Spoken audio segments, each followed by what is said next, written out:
வணக்கம் வியூவர்ஸ், எல்லோரும் எப்படி இருக்கீங்க? இன்றைக்கி நம்ம வாங்க சாப்பிடலாம்ல. நம்ம பார்க்க போகிற ரெசிபி மஷ்ரூம் பிரியாணி இல்லைனா காளான் பிரியாணி. இப்போ இதை எப்படி பண்ணுறதுன்னு பார்ப்போம் வாங்க. ஒரு பவுலில் 15 பீஸ் மஷ்ரூம் எடுத்துக்கோங்க.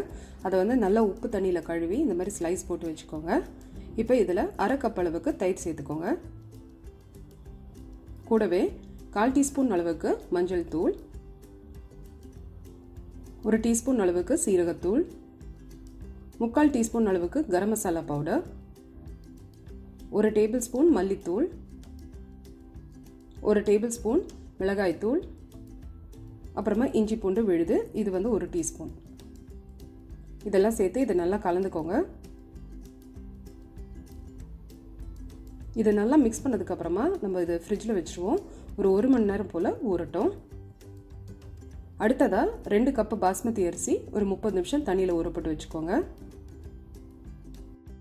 அடுத்ததாக ஒரு பேன் வச்சு அதில் ஒரு 1/4 கப் அளவுக்கு நெய் சேர்த்துக்கோங்க. நெய் காஞ்சதும் அதில் 2 சின்ன துண்டு பிரிஞ்சியில் சேர்த்துக்கோங்க.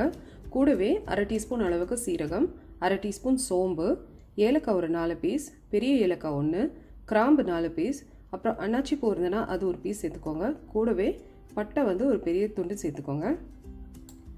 கரம் மசாலா நல்லா வதங்கினதும் 2 மீடியம் சைஸ் வெங்காயம் நல்லா நறுக்கி நீல வாக்கில் நறுக்கி சேர்த்துக்கோங்க.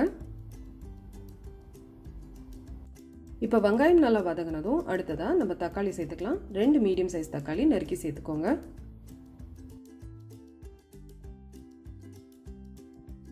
அடுத்ததாக பச்சை மிளகாய் சேர்த்துக்கலாம். 4 பீஸ் பச்சை மிளகாய் சேர்த்துக்கோங்க. கூடவே ஒரு கைப்பிடி அளவுக்கு புதினா, அப்புறம் கொத்தமல்லி அதையும் சேர்த்து நல்லா வதக்கி விட்டுருங்க.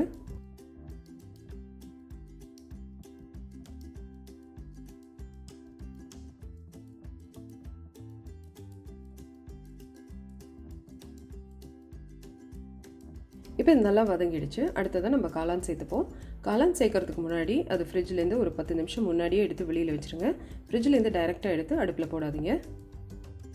இப்போ காளானை நல்லா வதக்கி விட்டுருங்க.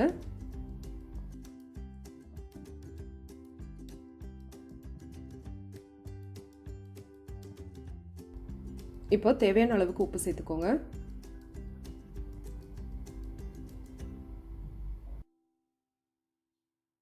இப்போ ஒரு மூடி போட்டு மிதமான சூட்டில் நம்ம இதை சமைக்கலாம். காளான்லேருந்து நல்லா தண்ணி இறங்கும். அதனால் அந்த தண்ணி இறங்குற வரைக்கும் கொஞ்சம் வெயிட் பண்ணுவோம்.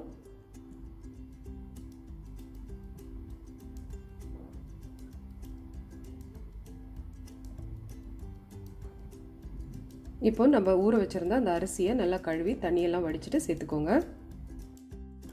அரிசி சேர்த்ததுக்கப்புறமா லைட்டாக இந்த மாதிரி ஃப்ரை பண்ணி விடுங்க. அப்போ அரிசி உடையாமல் நல்லா பிரியாணி வந்து நல்லா பொலப்பலான்னு வரும். இப்போது 1 கப் அளவுக்கு தேங்காய் பால் சேர்க்குறேன். கூடவே 2 கப் அளவுக்கு தண்ணி, அதாவது 2 கப் அரிசிக்கு 3 கப்பு தண்ணின்ற கணக்கில் சேர்க்குறேன். தேங்காய் பால் சேர்க்கும் போது அந்த பிரியாணியோட டேஸ்ட் பல மடங்கு கூடும்.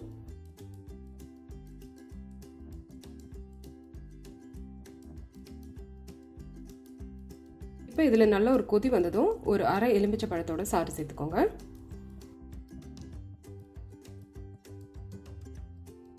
இப்போ ஒரு மூடி போட்டு மிதமான சூட்டில் நம்ம வேக விடலாம்.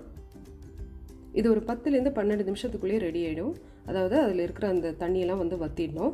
அரிசி வந்து கொஞ்சம் பார்த்தீங்கன்னாலே தெரியும் புலப்புலான்னு இருக்கும். இருந்தாலும் சைடில் ஒரு தடவை செக் பண்ணிக்கோங்க எங்கேயாவது தண்ணி இருக்கான்னு. இப்போ பாருங்கள், தண்ணி எல்லா சைட்லேருந்து நல்லா வற்றிடுச்சு. இப்போ மூடி போட்டு நம்ம அதை அப்படியே தம்மில் விட்டுருவோம். ஃப்ளேம் ஆஃப் பண்ணிவிடுங்க. அதுக்கப்புறமா இது சர்வ் பண்ணுறதுக்கு ரெடியாக இருக்குது. இப்போ பாருங்கள், நல்லா சூப்பர்பான மஷ்ரூம் பிரியாணி ரெடி ஆகிடுச்சு. இதை வந்து ரைத்தா இல்லைனா வந்து கத்திரிக்காய் மசாலா இல்லைனா சிம்பிளாக ஊறுகாய் கூட சர்வ் பண்ணலாம். நீங்களும் கண்டிப்பாக ட்ரை பண்ணி பார்த்து உங்கள் ரிவ்யூஸ் அண்ட் கமெண்ட்ஸ் சொல்லுங்கள். வாங்க சாப்பிடலாம். ப்ளீஸ் எங்களுக்கு சப்ஸ்கிரைப் பண்ணுங்க.